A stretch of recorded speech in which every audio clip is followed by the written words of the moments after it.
All right. Well, thank you everybody for joining us today. Really great to see such a large group actually joining. I see the numbers are still going up, so always nice to have good attendance for such events. So, my name is James. I'm the city's program lead here at Democracy Next, where over the last 2 years or so, we've been leading on collaborations with three partners around the world at the city scale as well as at the regional scale. To build their knowledge and capacity to implement citizens' assemblies for the first time. So with each partner that we've been working with, the goal is really to learn from these first experiences of citizens' assemblies and embed these processes more permanently within their broader democratic infrastructure. So as an extension of this work, I'm really excited about the launch of this paper and to moderating this webinar with all of you and with the authors, of course, and with our panelists who are joining us today too. So this paper really is a result of a lot of hard work by the authors over the last 6 months. And it's really impressive to read. It's one of the first times we have a comprehensive and comparative overview of citizens' assemblies and deliberative processes in the context of Africa. It's also a chance to learn from these examples in order to inspire more experimentation and innovation across the region as well. So you're going to hear a little bit more about this example soon, but one of our partners in the cities program was the Great Green Wall Frontline Initiative in Gambia. They implemented a citizens' assembly at a regional scale on the topic of restoring ecosystems and improving livelihoods in the North Bank region of the Gambia back in the autumn of 2025. And as one of the several case studies discussed in the paper, we're really excited to share lessons from this first experience and happy to see that there's so much interest in this work. So as I said, it's really great to see so many people joining this conversation today and from all different parts of the world. So I would like to ask you, of course, as always, to share where you're joining us from. It's always really interesting for us to see, what kind of reach these webinars tend to have. So please do share your name or where you're joining us from, and then maybe where you're working, with the kind of field you're working in, and what brought you here. So in a few moments, I'll pass it over to the two authors, Roy Sang and Stephen, but just wanted to give you an idea of how the next hour and a half or so is organized. So first, I'll just give you a quick little introduction to Democracy Next. Then you'll get to hear from the authors. Then our three panelists will have a chance to respond and kick off our discussion. And then we'll open it up to the wider audience for further questions. So if there are questions that you have throughout the presentation or the discussion, please pop them into the chat and we'll make sure to come to those during the question and discussion portion of the webinar.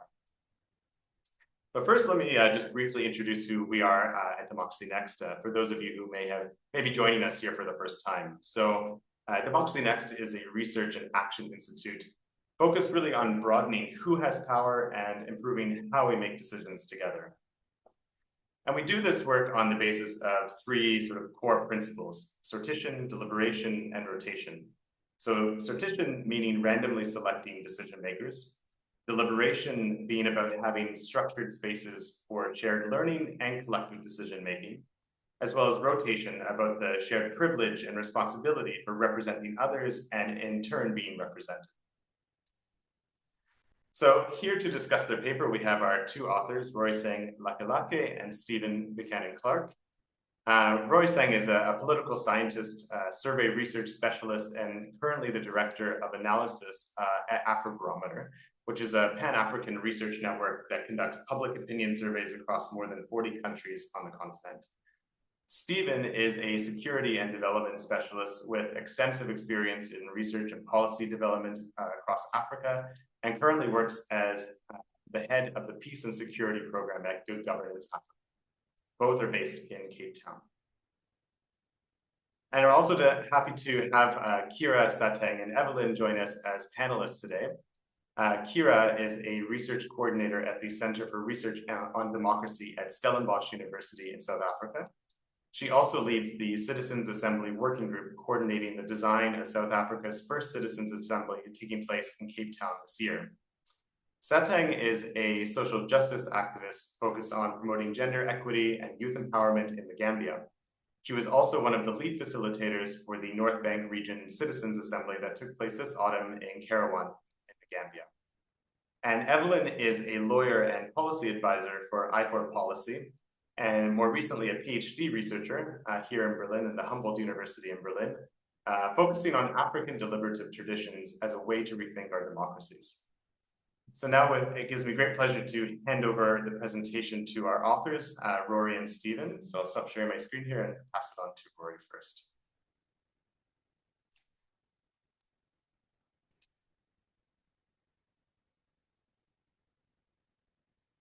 Perfect, thanks Rory, we can see that. Great. Thanks so much, James. And thank you so much to everyone for joining us today. Before I begin, I just want to also take the opportunity to thank DemNext for organizing this amazing event and also for facilitating, this great research, which was really a rewarding experience. And hopefully we're able to share some of the insights from the report as a preview before you get a chance to read it. So as James mentioned, I have the pleasure of working in public opinion research for an organization that, like Democracy Next, is dedicated to promoting democratic ideals and norms, specifically on the African continent, but also around the world. And that data has given us some really interesting and important, but troubling, I would have to say, insights into the state of democracy in Africa, at least from the citizen perspective. So I think what the slide speaks to is what we call the current democratic paradox in Africa, where we see that support for democracy luckily remains fairly robust, where a majority of Africans in the countries that we work are supportive of democracy and reject authoritarian alternatives such as military rule, one person rule, and one party rule. However, we've seen that some of these measures have declined over time, particularly a rejection of military rule. And at the same time, what we've seen is that over the past decade, the proportion of people who are satisfied with democracy has steadily declined. And one of the metrics that we found in our recent report at Afrobarometer, at least in 2024, is that actually over half of Africans in the 39 countries that we surveyed between 2021 and 2023 said that they would accept military intervention if elected leaders abused their power, and that these figures were even higher amongst African youth. So I think what we can see is that Africa is part of the unfortunately declining or backsliding of democracy that is being experienced globally. However, there's also a sign of hope on the African continent in what we're calling Africa's engagement advantage. And so again, drawing from the public opinion research to give us some of this context for barometer, we're finding that Africans are largely still a very participatory culture. And so the statistic I've shown here is for attendance at community meetings, which shows that about half of the people that we surveyed said that they had attended a community meeting. And that rate is about that if we look at Latin America, where a very similar question was asked. So really showing that Africans are likely to participate, and also how Africans' participation in political processes is a bit different from other parts of the world, because unlike in places in the global north, for example, people with less resources tend to be more active on the African continent. And we see that citizens are also going out and holding their leaders accountable through elections in countries such as Malawi, Senegal, Kenya, and Botswana, where I personally am from, where the ruling party lost elections for the first time since the 1960s. We also found in our research that it is responsiveness from public official that drives engagement. So in countries where citizens feel that they're heard and that their leaders listen to their wishes and wants, these are areas where people are more likely to participate.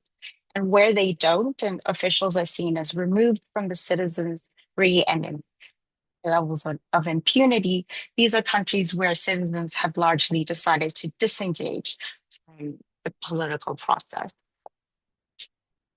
So all of this is to kind of give a little bit of a context, especially for those of us who are attending who aren't so familiar with the state of African politics and democracy, as to what is happening, what is the broader context in which deliberative processes and citizen assemblies are occurring.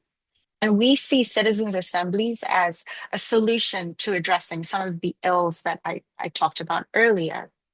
Firstly, as James mentioned, there's the principle in citizen assemblies of sortition.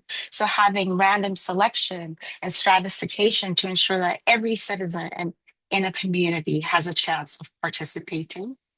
Secondly, there are also the principles of equal access, the providing um, those who don't have the financial means, for example, access to these processes through stipends, childcare subsidies, transport, and other measures.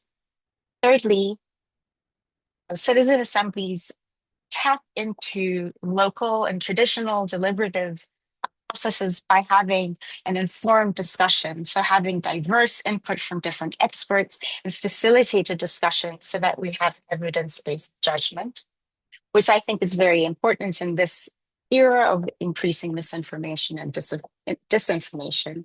And then lastly, there's just a much clearer connection between participation and policy in that there are actionable recommendations that come out of these processes are grounded in not only democratic values, but in indigenous consensus building practices.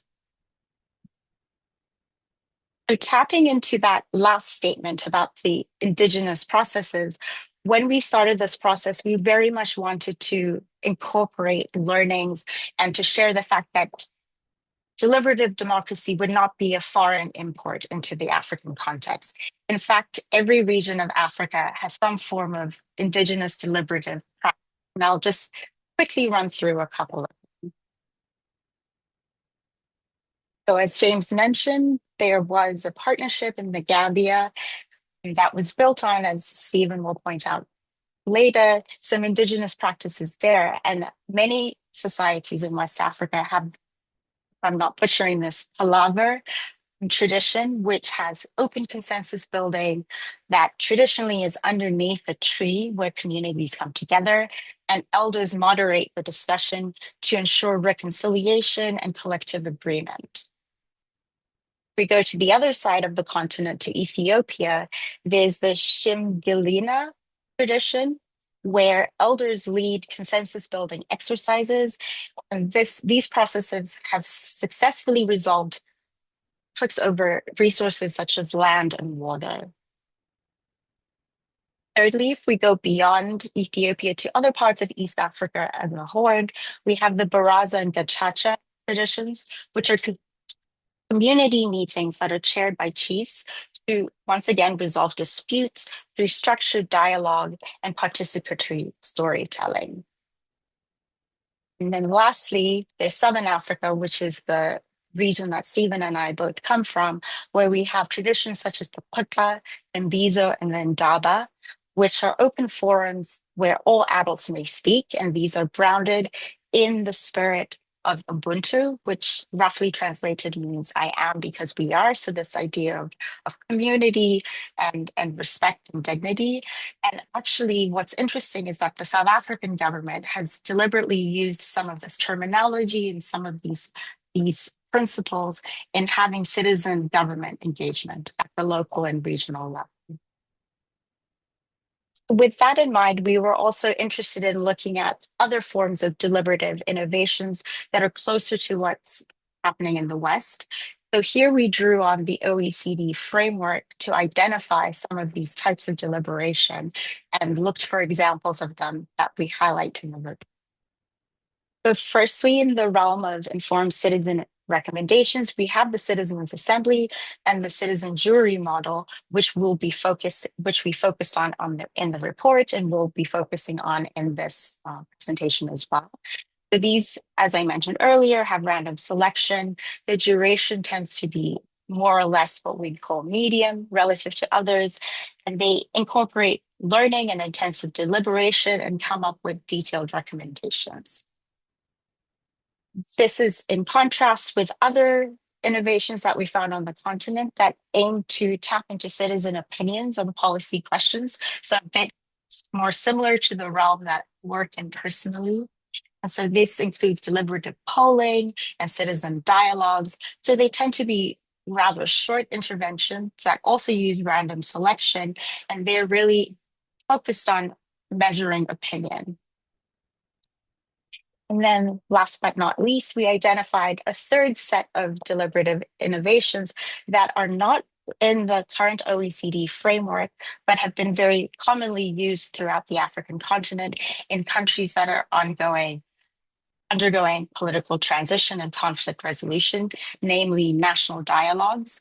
They tend to be long. Some of them take several years to complete.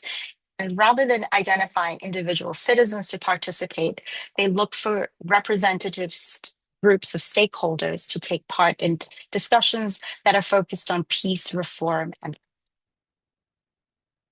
so all of this is to show the fact that, as I mentioned, deliberative democracy is not, and deliberative traditions are not an import. They have occurred through many indigenous forms and also forms that have happened in other parts of the world and that have been created here in Africa and ongoing. So now I will conclude by talking us through a little bit about how we approach the study. We have several case studies that will be outlined in a moment. And they're all very different, all taking parts in different parts of the continent, at different contexts, and addressing very different questions. So we have to come up with some sort of framework to help us to think through the process of comparing and contrasting across them so we can learn lessons and look at where perhaps the challenges to come up with concrete recommendations for future processes.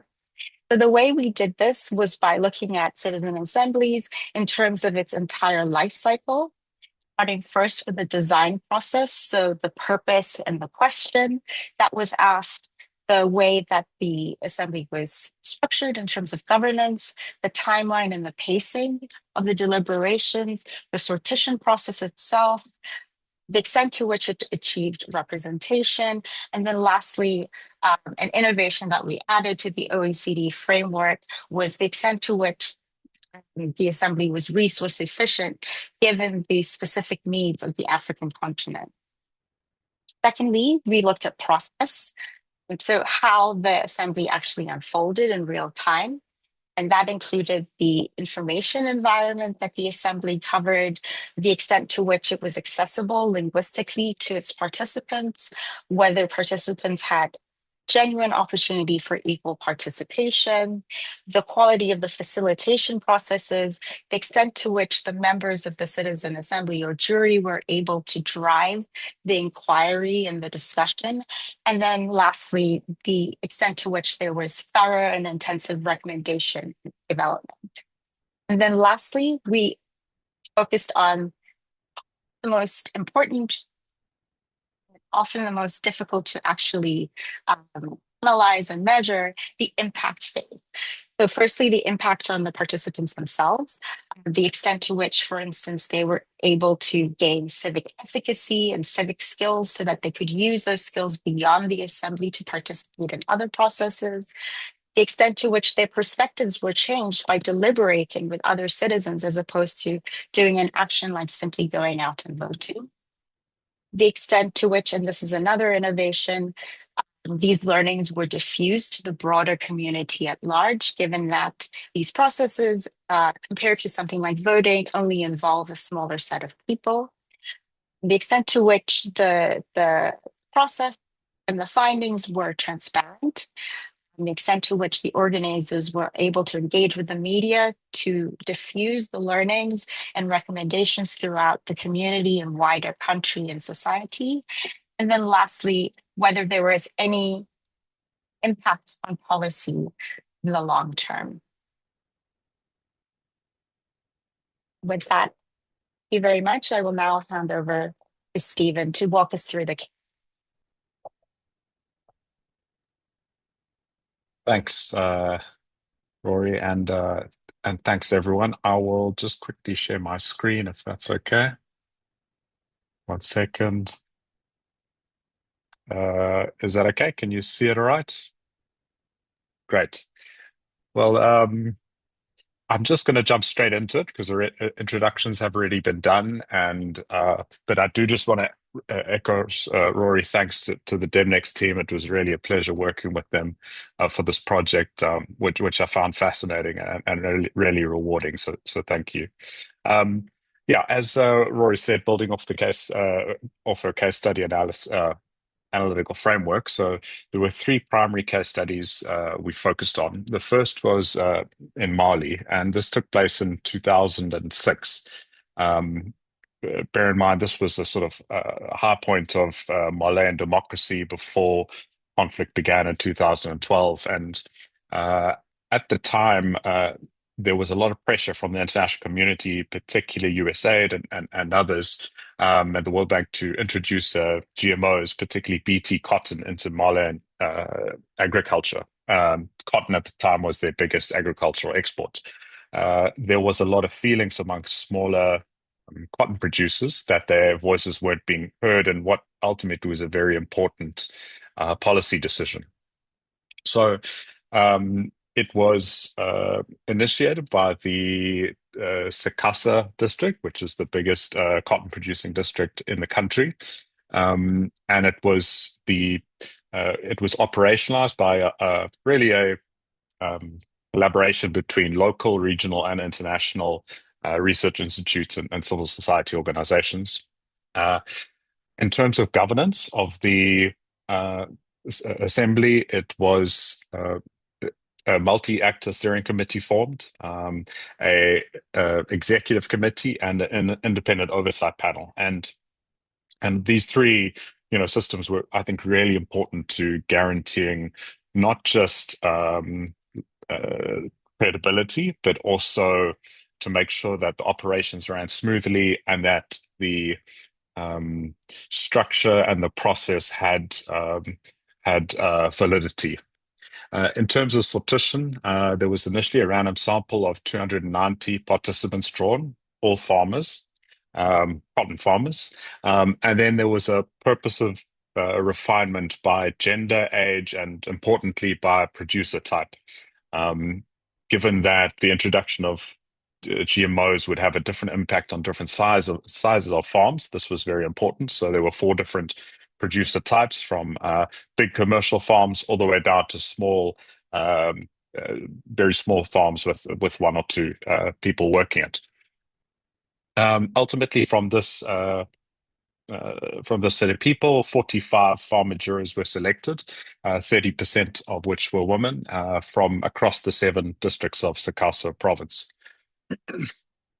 The timeline, it was 6 months preparation, and speaking to Michelle Pimbert and others who were deeply involved, who led that process, they really emphasized the importance of understanding the local context, getting local buy-in, building credibility and relationships with those people who are going to be influential within the process. And then the assembly took place over 5 days. The first day was introduction to the process, followed by 2 days of deliberations where 14 experts from across the region, international. They also had, case studies from Pakistan, and elsewhere, and South Africa. A farmer went to serve as an expert witness, which I thought was fascinating. And following those expert testimonies, there was a day of deliberations whereby the participants could call back the experts for follow-up questions, and then a formulation of the recommendations. As Rory mentioned, there was a really intentional effort to embed some of the deliberative practices, draw on the Palava tradition, which is really strong in Mali. And in terms of cultural accessibility, French and Bambara were used there were 7 facilitators. So the facilitation was really a strong point of this assembly, I thought. So in terms of, highlights we get from this case study, I think 14 expert witnesses helped provide a really strong analysis and insight. And if you think about it, it's quite a technical policy discussion around GMOs. So I think this was really necessary given the content. I think it was member driven. So the participants were given a chance to actually help formulate the question. So it moved from a scope of just the introduction of BT cotton to the future of Malawian agriculture a little bit more, which I think helped to get buy-in.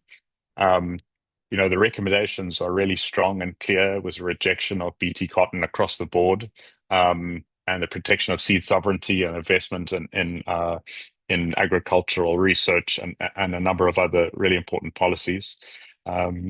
Another key aspect, to cut costs and I think have wider impact. They really did well to partner with community radio, and it got extensive coverage across the country. Jurors ultimately presented the policies to policymakers in Bamako in 2006 in July. And while it's hard to draw a straight line in terms of evaluating impact, it's quite widely regarded as a very influential process and really helped to determine Mali's outlook to GMOs. And Mali ultimately decided to completely reject the introduction of GMOs. A year or two later, Burkina Faso went through the same process, and they went a different route, and ultimately they've now gone back on that and rejected GMOs. So I think Mali ultimately was proven right. The second case study that we looked at was in Malawi, and this was citizens jury in Salima district. So the focus of the citizen juries was on the Constituency Development Fund. The CDF is a mechanism that was created from central government to disperse funds directly to individual districts for small local infrastructure projects.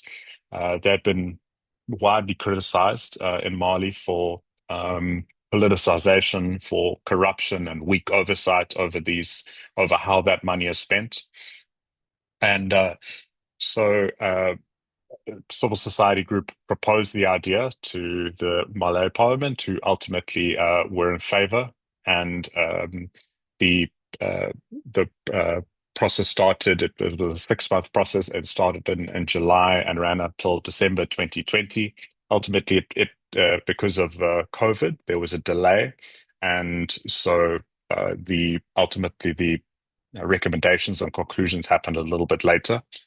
But what was quite fascinating about this process, in terms of, well, for a few reasons, but in terms of the sortition, they used a quite an innovative method of looking at where different marketplaces are across the Salima district. Marketplaces serve as points of community gathering, where different stakeholders gather. So at these places, they distributed 100 differently colored pieces of paper. And then five different colors. They then independently chose, got an independent person to pick a color, and then those 20 people were chosen to participate. And this was done across the 5 constituencies. So ultimately, 100 people through the sortition process. The further refinements were also made by gender and age. The timeline, what was interesting about this process as well, was it was very participatory. So in each of the districts, the team began with familiarizing the participants with the objectives of the entire process. They then were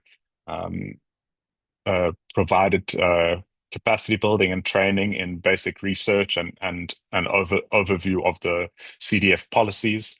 And then they were invited to, on a monthly basis, go and visit different CDF projects and speak to the government employees implementing those, and basically do small evaluations. And then they would go back to their districts and discuss further.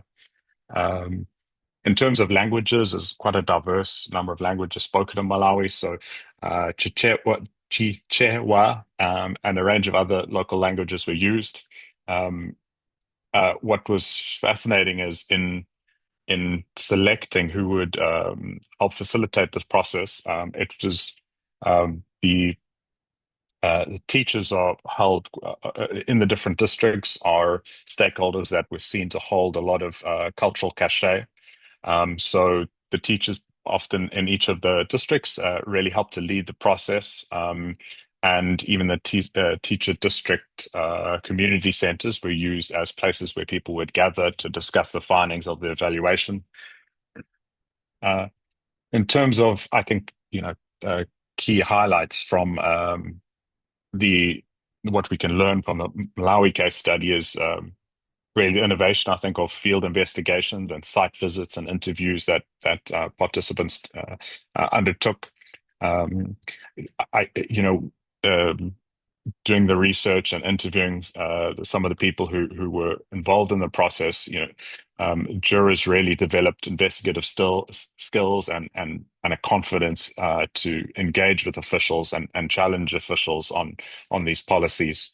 Quite a clear set of recommendations were developed in terms of different citizen oversight mechanisms that could be put in place, and how the CDF reporting should go, and public engagement.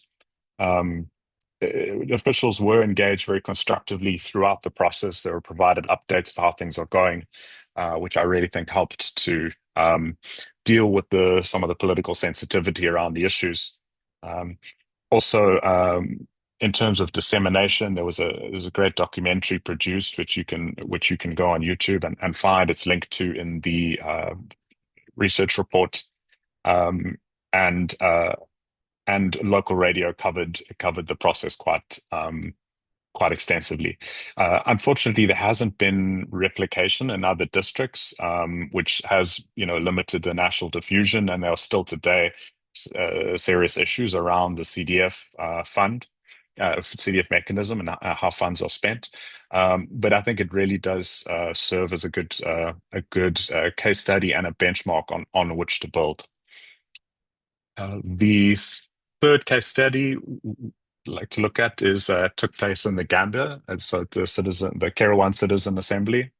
So this takes place in a context in the Gambia of post-authoritarian transition, which happened in 2016, and as part of the African Union Great Green Wall Initiative. It's the first citizen assembly in Gambia, and the people involved in the design, some of which are in this room, mentioned that they explicitly built on findings from Mali and Malawi lessons. So it's interesting to see how deliberative processes are developing and building on lessons learned, which is great, and hopefully this research contributes to that as well. So the central question of the Kerawan Assembly was, how can we restore lands while also creating better livelihoods for those living in that area?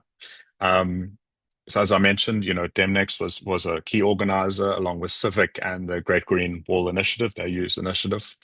The sortition process was a multi-stage sortition process. At random, the names of each of the villages in their area were placed in a hat and were selected at random.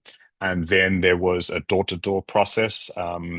And from there, Panelot software was used to further randomize the selection. Ultimately, 30 residents and 5 alternatives were drawn from villages across 7 districts. The process preparations took place also about 6-7 months between January and October.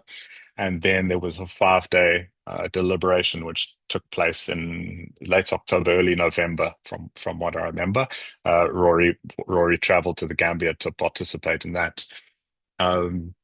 In order to ensure cultural accessibility, it was very important that the facilitators were able to speak multiple languages. There's a range of languages spoken in that region, from Fula, Mandinka, and Wolof. And as mentioned by Rory, and in engaging with some of the people who took part, the facilitator there, the Bantaba and Kafo deliberative customs were drawn upon as a means of helping to inform the deliberative process. So, what are the some of the key takeaways that we found from that? Um, uh, in building out the question, participants were also given an opportunity to help guide the focus of the deliberations, and they identified 6 priority areas. So it was not predetermined by the organizers, which I think is very important in order to have local buy-in and make sure that you're not imposing questions that might not be relevant on the population. Also importantly, the priority areas and the focus aligned with national climate and national climate and development policy frameworks. So, you know, if if there's no clear legal mandate for a citizen assembly, I think a very good sort of second best option is to align it with existing policies. I think it really helps in terms of helping to ensure that the recommendations are implemented, because it's something that the government can really understand how it aligns with the existing policies. There was independent evaluation done by Civic throughout the process, which helped strengthen validity. Ultimately, the recommendations presented to district governor, there was about 90% alignment, consensus on the recommendations. And there's some interesting developments post that process. Some of the organizers intend and participants intend to institutionalize aspects of it and form a working group around some of those issues that will be going forward. So, what made, I think, these citizen assemblies work? So, in our analysis, some key cornerstone things that really jumped out were the need for quite extensive preparation. And given the complexity and of the areas where these took place, like I said, building trust, understanding the local customs, local power dynamics is really important to creating a level playing field, or a place where true deliberation can take place. Really important that the cultural and linguistic fit is taken into consideration in terms not just of language, but local cultural and local traditions are understood and drawn on where possible. The venues that are chosen should be familiar to community members to try and create as safe a space as possible. Balanced information is also very important, having both local and international people who can speak to both sides of the debate or the key issues are really important. Skill facilitation, facilitation, I think, is will ultimately determine how on the day the discussions go. Institutional linkages. Of course, the major challenge is ensuring that the policy recommendations actually have impact and are implemented. So taking the time to build sensitize institutions, perhaps in a non-confrontational way, where you build trust where you can with local government and keep them abreast of the preparations is very important. And then lastly, strategic communication, making sure that the wider population understands the process, why it's important, to also ensure widespread impact. So lastly, persistent challenges and trade-offs. So, as I mentioned, none of these had a clear legal mandate, but nonetheless, I think they were effective because they brought government on board very early, and kept them abreast of the developments and tried to align where possible, particularly in the Gambia, for example, with national and regional policy frameworks. So the format, there's trade-offs either way. For example, in Malawi, 6 months investigation helped build the capacity of participants and helped develop a really thorough understanding of the CDF projects, and some great recommendations arose out of that. But of course, that is very time capacity intensive, and it may not work in different contexts. Whereas Mali, for example, you had a really focused question, and I think that made the recommendations really strong and clear, and clear consensus on it. So there's a trade-off in terms of scope and question and focus. Then there's that trade-off in terms of process, design, and implementation. Monitoring gaps. We found in all three cases, it's really important that built into the beginning of the projects is monitoring post the delivery of the recommendations, just to understand how whether these assemblies are having long-term impact, and thinking of innovative ways as well on how to sort of measure that impact. And if it doesn't mean clear law change, but there are a range of different impacts that they have. And thinking about how you can monitor those effectively. Political vulnerability was also a trade-off, and something we noted. Obviously, you're often dealing with sensitive issues in contexts where there may not be high levels of freedom of speech and assembly. So sensitization is very important. Do a risk analysis beforehand is very important. Understanding where the risks are to participants, to the process as a whole, was also something that's very important. And ultimately, I think it's important to decide whether truly open deliberations can be made in a context before beginning the process. If there is an overwhelming sense, if there's any sense of fear or concern among participants, then I think that will ultimately affect the quality of the deliberations and recommendations. And then sort of one-off interventions. Institutionalizing these citizen assemblies can be difficult and costly, and there may not be the political will. But once-off interventions are going to have limited impact. So I think a middle ground there is very important. So I'll just quickly run through the key recommendations. 2 more minutes, James. To governments, secure commitments before the assemblies convene wherever possible, through identifying officials responsible receiving and responding to recommendations.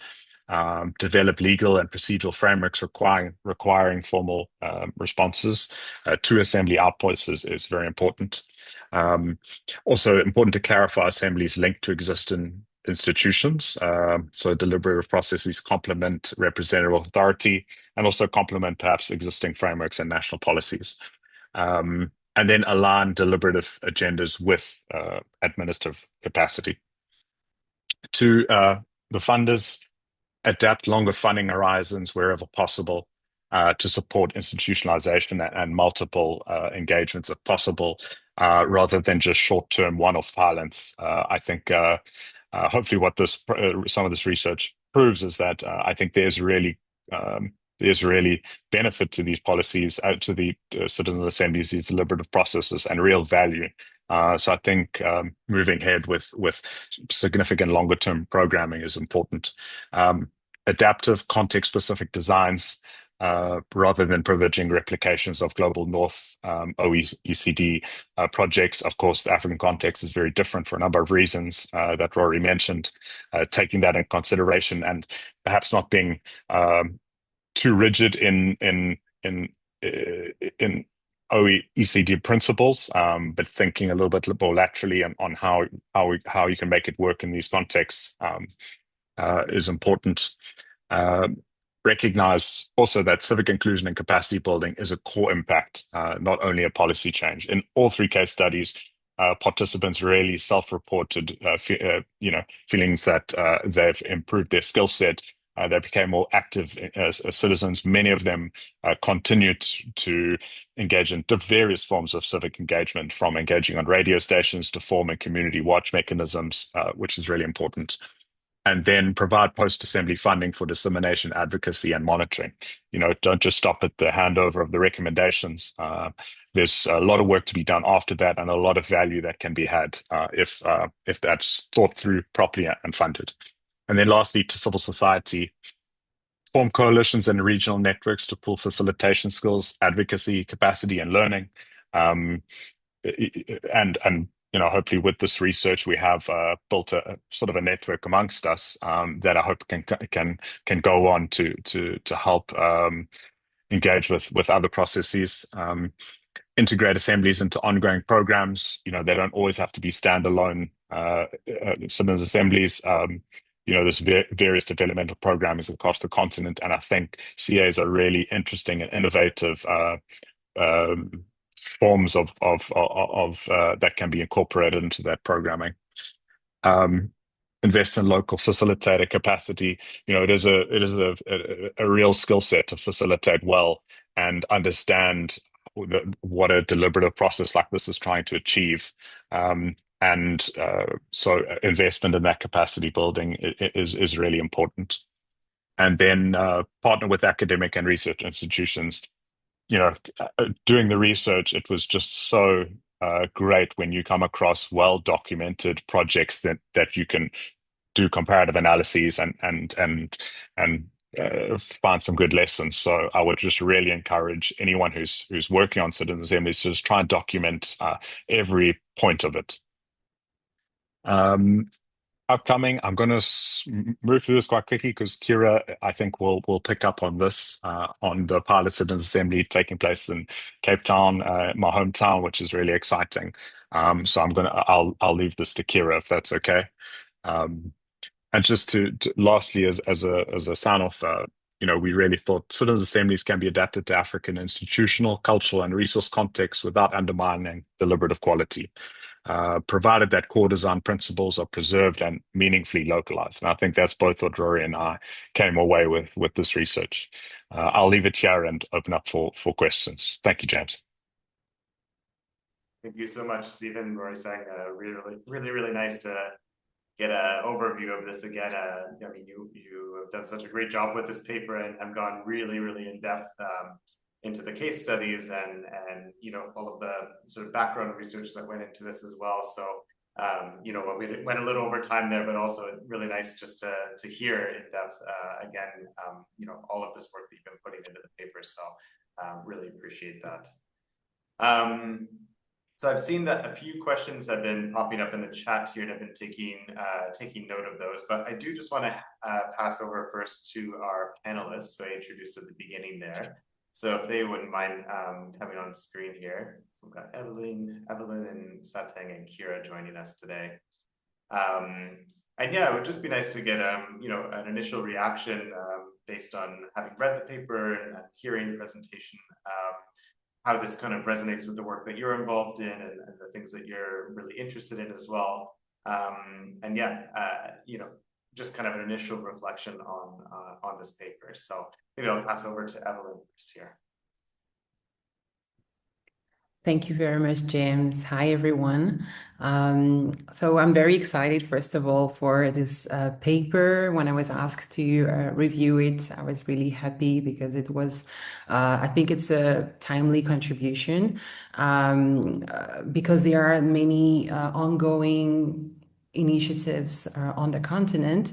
And I think the paper is very useful because it takes stocks of past and ongoing initiatives and also provides some evidence that there is some relevance to implement this type of deliberative, innovative processes on the continent.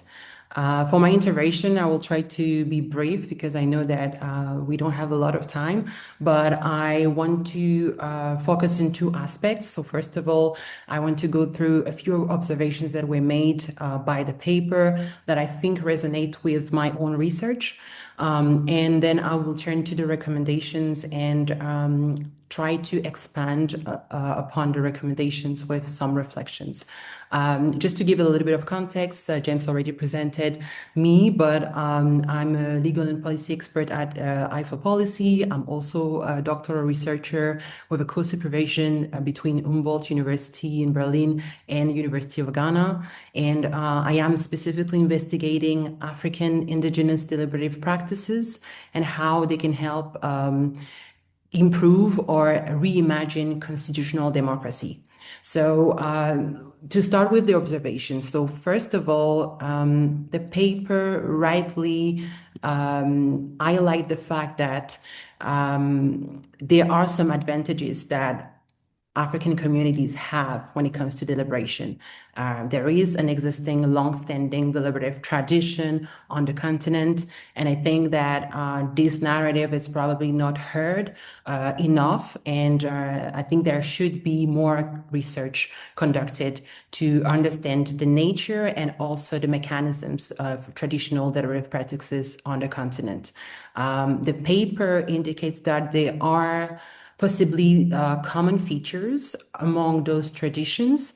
And in my own research, I am interested in looking at what could be potentially the shared values or the core principles that exist across the continent when it comes to deliberation. And I think this could help to build common shared standards across the continent. The second observation is the paper highlights the fact that these deliberative processes, the citizens' assemblies specifically, they provide some positive impact, but these impacts go beyond the mere policy outcomes that they aim to address. So in my view, there are three types of impacts. The policy impact itself, which is obvious, but there's also some psychological and sociological impact.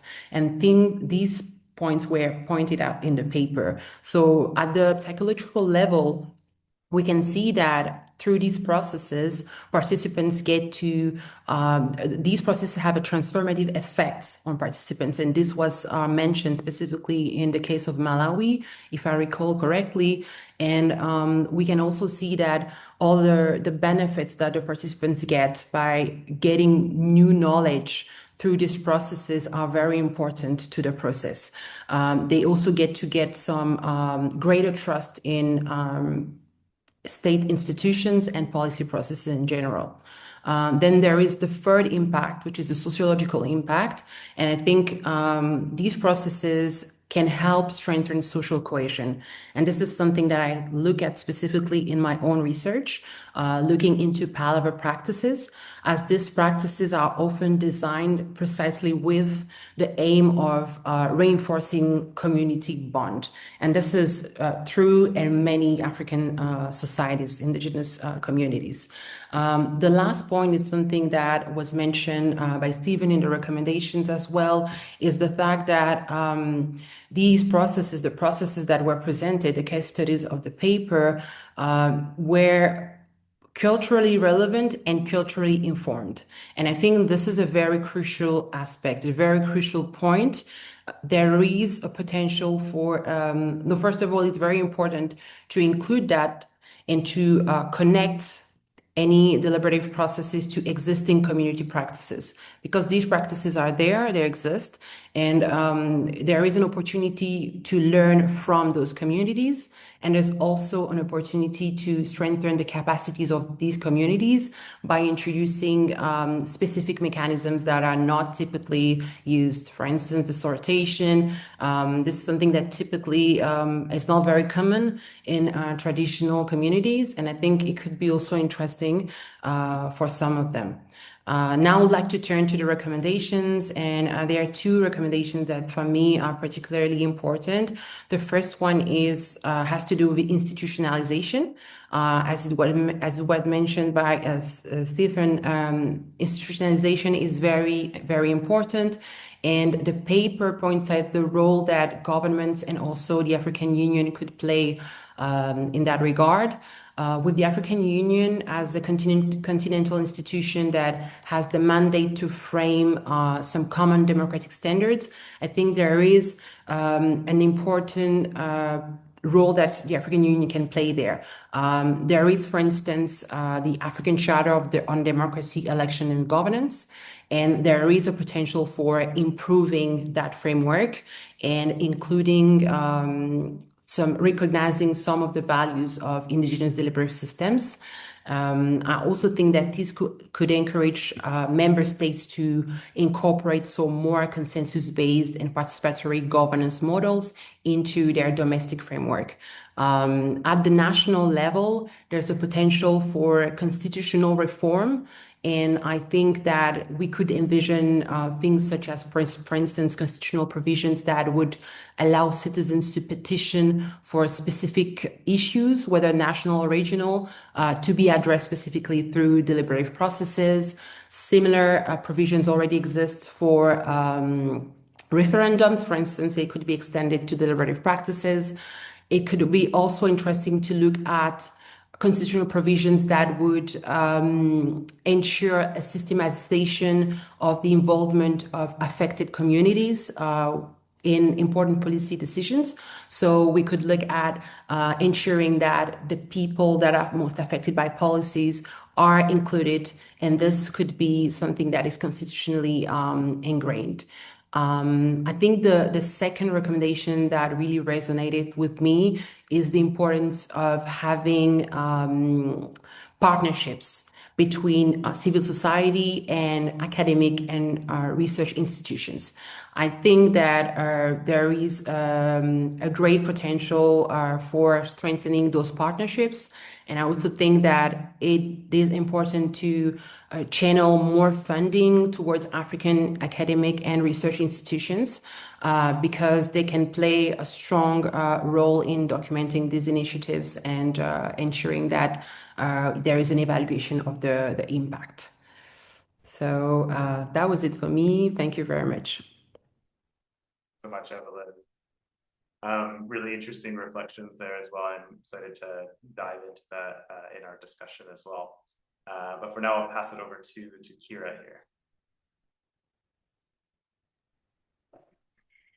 Thank you, James, and thank you to the authors for such an incredible and stimulating paper, and more broadly also just what you are doing with this initiative.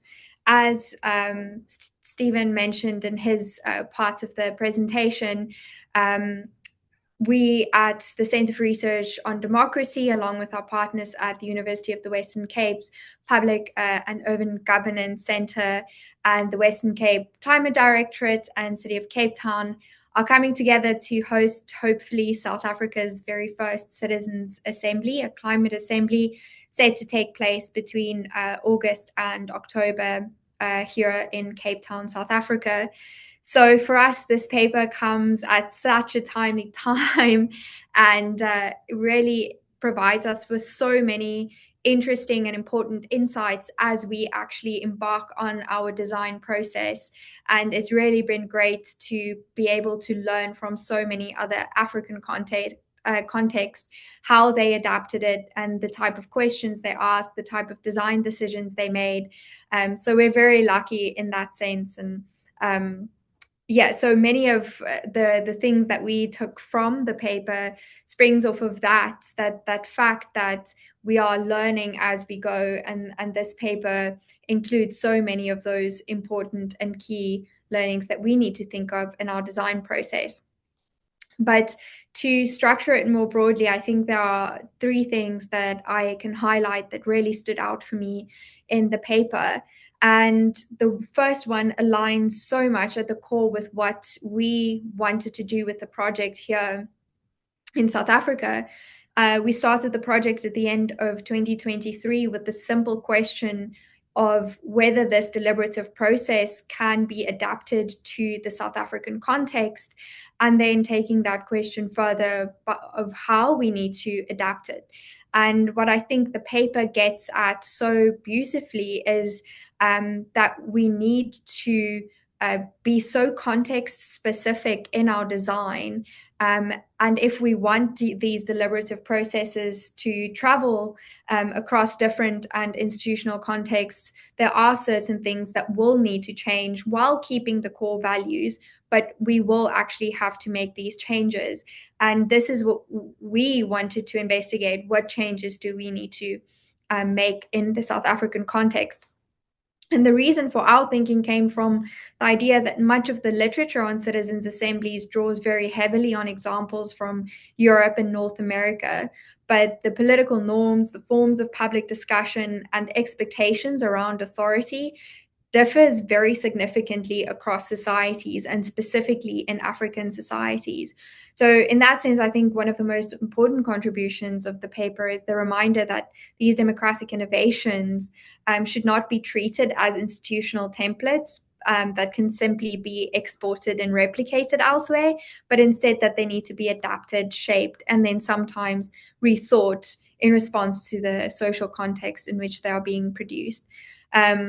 And just seeing how that was done and how creative and practical some of the changes and adaptations were has been a very great and inspiring design guide for us. But it also highlights just how complex many of the African contexts are, and really urges the reader and nudges you toward that conclusion that we need to think about it in a very different way. For example, and this gets to my second very important contribution I think the paper makes, is the discussion of representation and inclusion, and that fundamentally looks very different, because these questions become particularly complex in contexts that are characterized by such deep social and economic inequalities. And it is something that we grapple with as we design it in the city of Cape Town, where we are faced with such profound spatial and socioeconomic divides, and ensuring that the deliberative process genuinely reflects the diversity that this society has within it. And we need to be very careful in the design, particularly when thinking about when we are selecting the participants. Are we really reaching across all of the areas? How accessible it is for the participants to actually participate, and then how the facilitation happens to make sure that everyone feels included. And beyond this, we're also thinking of things like spatial design, how the translation works. I mean, we have 12 official languages in South Africa, although in our assembly we only plan to accommodate for 3 or 4 languages that are spoken more generally in the area. It does become such a critical design element, because if you're only if you're doing a certain type of translation, you actually remove some people from this whole deliberative feeling that you get within your cluster when you can all communicate smoothly. So these are design decisions and unfortunately trade-offs that we had to make. And I think the paper really also gets to that very nicely. And another, or the last very important factor I think that they touch on, is that if we want these democratic innovations to take root, there are 2 things we need to understand about the African context. First, deliberation and deliberative practices like this is not new to the African context. It exists in many forms. And then that gets to the second part. We need to tap into those existing practices and incorporate it in the design, and incorporate it in the way that we are thinking about the assembly, how we promote it, and who we include in the design conversations as we go forward. Because I think if we really want to have it take root, we need to make sure that it is not something that feels parachuted in, but that respects the existing deliberative context and the deliberative knowledge and practice that already exists. But I'm going to stop there. I'm sure we'll have many interesting questions coming that we can expand on these points on. Thanks so much, Kira. Yeah, really great to hear also how this is so timely for you and in Cape Town, and as you plan this climate assembly this year. Really happy that this is able to serve as such a resource as you plan that with your team as well. So I will pass it on to Satang next here. Thank you so much, James, and thank you. Congratulations, Rory and Stefan. Yes, and congratulations to my fellow panelists. You guys have said a lot, and it's difficult to be the last speaker because you would have come at the time that everybody has said all the things that they're supposed to say, and you're like, okay, what am I left with? But notwithstanding, deliberative democracy is something that Africa is not new to. It's something that we've been doing, just like the paper stated, that it's part of our culture. We've always taken, and Africa is very well known for collective decision making. If you look at the traditional Africa, when the time of the kingsmen and the kingdoms, you had groups like the Council of Elders, and in some communities they still exist. Gambia, fortunately, happens to be a community or a country where we still have Council of Elders in certain communities. We have groups, groups of women, groups of young people, and the most common form of which, although now there are no kingsmen, but we have a system called the Bantaba. And in the Bantaba, we have men, mostly grown men, married men who are family heads, would sit at the Bantaba to make key decisions about a community and what is supposed to happen. If there are issues, how do they tackle? These are things that they discuss at the Bantaba. But also you have women who have their own setting and systems where they call CAFOs. So in this CAFO, women come together to make collective decisions on issues that are affecting them as women, affecting their families or affecting their communities, and on things that they generally have to move forward with. So at the Great Green Wall Frontline, we value these systems, especially those that are non-biased. So we also intend to keep the systems as they are. And we did our first citizen assembly before we got to work with them next. So in the citizen assembly, we encourage people to make their own decisions and come up with a blueprint that is going to guide them on the work that they are going to do with the Great Green Wall Frontline. Because we always want to ensure that people are put in the forefront of the work that we do. They make the decisions because they live in these communities. They live with the impacts and effects of climate change. So our citizen assemblies before our partnership with them next and during our partnership with them next are all revolved around climate change and climate related issues. And this is because we work in the North Bank region, and the North Bank region of the Gambia is a region which face adverse effects of climate change. And we think that one of the primary issues to help the North Bank region solve is issues of climate change. So our work basically was even more interesting in our implementation of the Citizen Assembly when them next came into the picture, especially the system that wowed us was the sortation system, the random selection. It's true we have a culture of collective decision making in the Gambia and Africa in general, but you find out that just like I explained with the Bantaba, there are concealed voices, like people that can make decisions and people that do not fit to make decisions. For example, in my community, an unmarried man is unfit to make a decision compared to a married man. And the more wives a man has, the more voice he has, the more power and the more say he has when it comes to decision making. So it's the same thing that almost affects the work that we do, the formal work that we do. If we need people to participate when it comes to decision making, they tend to only select people that are known for it or people that have these kind of titles to participate. But with the citizen assembly that we conducted last year, we were able to select randomly and even further randomize the selection through the panelite system that we use. This is a learning process for the Great Green Wall Frontline, which we intend to continue in our work. Secondly, a recommendation that actually syncs with the Great Green Wall Frontline and myself as a person and as a facilitator is when we say in the paper that when we talk about civil society organizations and the power that they carry, it's true, government is very, very important. But in my community, people trust the civil society organizations more than they trust government. And I think this is not just a thing for the Gambians, but it's a thing across the globe. People tend to trust civil society organizations and non-governmental organizations than the government. So people would go all out to work with civil society organizations instead of government. And remember, some of these recommendations that we are coming up with from the assembly, may not need the government to participate in building of the recommendations, because these recommendations are mostly addressed to the government, a policy that the government needs to work on, something that the government is doing that people think is wrong. And because most of the times government do not consult these individuals. Let's take an example of National Assembly members. The Gambia consists of 53 constituencies. Most of these constituencies, you go there and they complain about their National Assembly members never visiting these constituencies. Immediately they win after winning elections.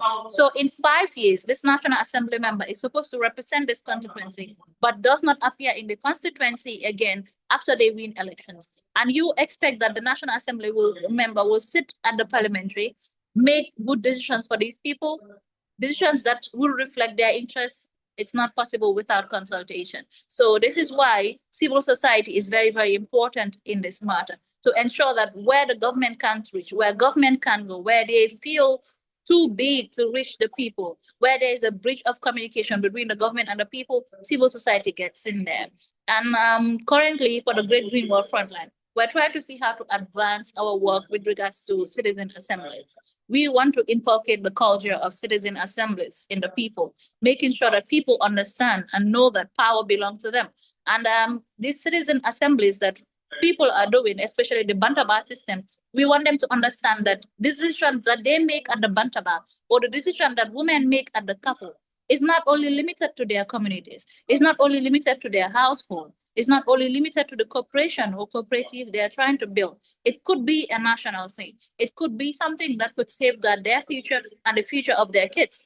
And this is what we are trying to build and push when it comes to Great Green Wall Frontline. And currently we're partnered with organizations like Action Aid International to see how best we push this. And all of this happened because of our work with DEMNEX. So this is what we want to push. And for me, I will keep on holding on to the recommendation on civil society, because I believe civil society organizations hold the power and we can change the dynamics when it comes to deliberative democracy in Africa.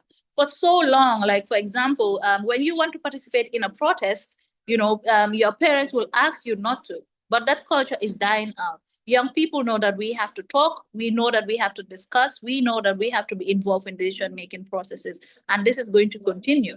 It means changing narratives, it means educating people, but it also means formalizing some of our decision-making systems, such as the Bantabas and the Kapos. So James, I would stop here for now and then wait for the interesting questions that will come up later. Thank you.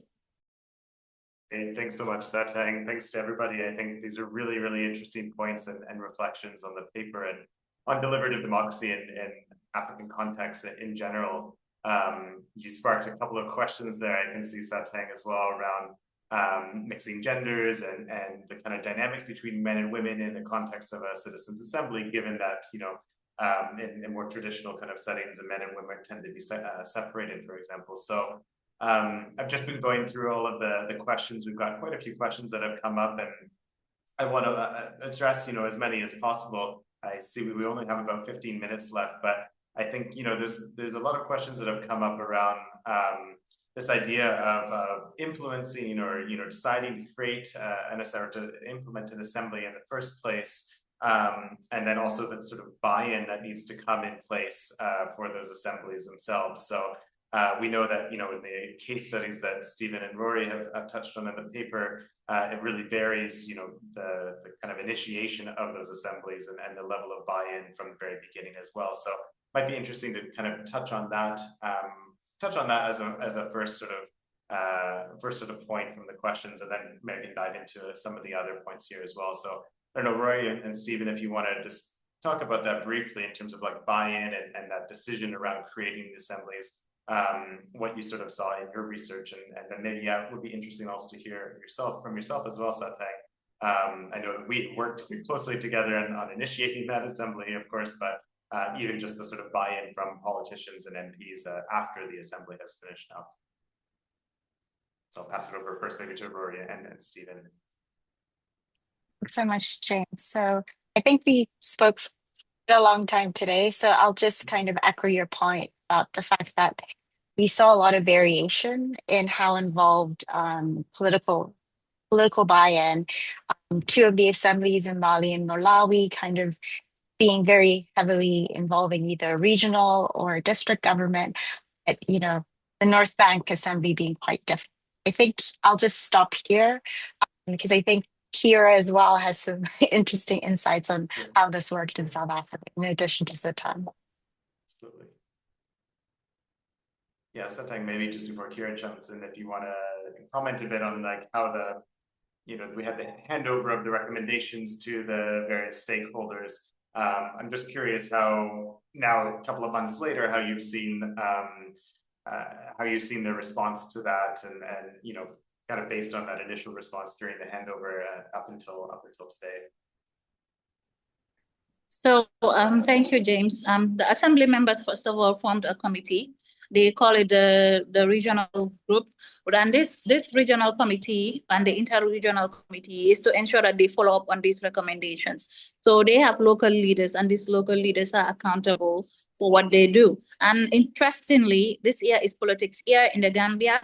And since last year, politicians have been nice, especially towards the recommendations. So we hope that they will take a step towards it. The recommendations were actually printed and served to all connected politicians or leaders, key leaders in decision making, whether in other civil society organizations, non-governmental organizations, or the government. They've all have a copy of the recommendations, and they read it, and the committee is following up to ensure that the work continues, because it's not just before politics or after politics. It's a lifelong issue. These are issues that are affecting people of the North Bank, and they took time, they took days, they stayed away from their families to make these key recommendations and decisions. And we are hopeful that the politicians and decision makers will put some of these recommendations into consideration.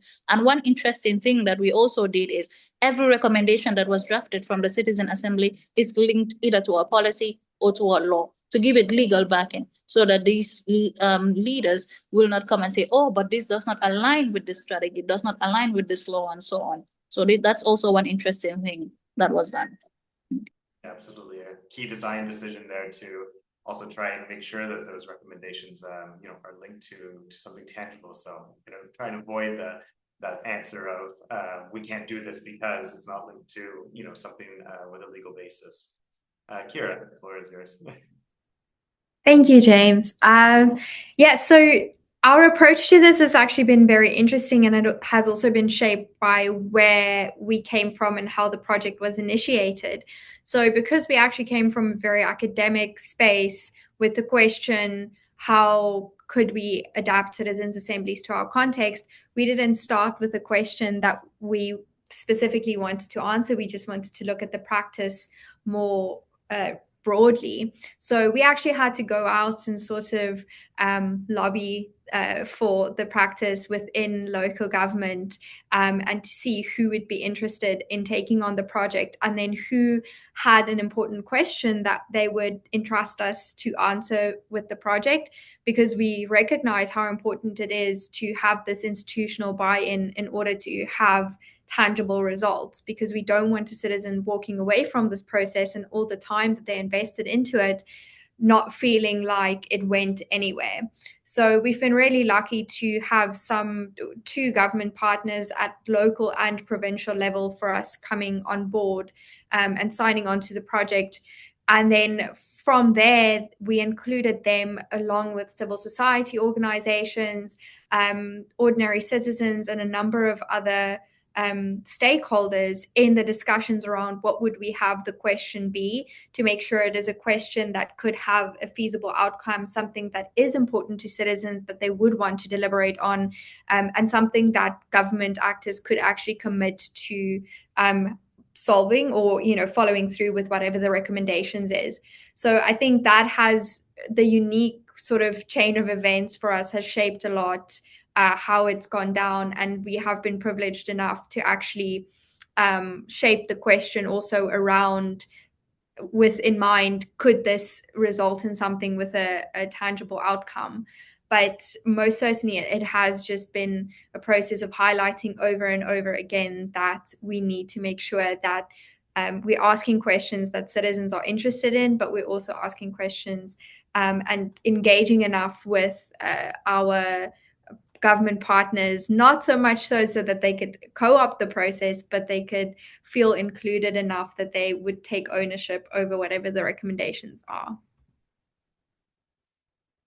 Thank you, Kira. Yeah, it's always interesting, of course, in contexts where assemblies haven't taken place before, to build that government or decision maker buy-in really from the beginning. And it's such a balancing act between, when it's initiated by civil society to make sure that there is that buy-in and that they will respond to also give legitimacy to the process. And as you said, makes it feel that it wasn't a waste of time, that people who are part of the assembly really see that the recommendations will actually have impact at the end.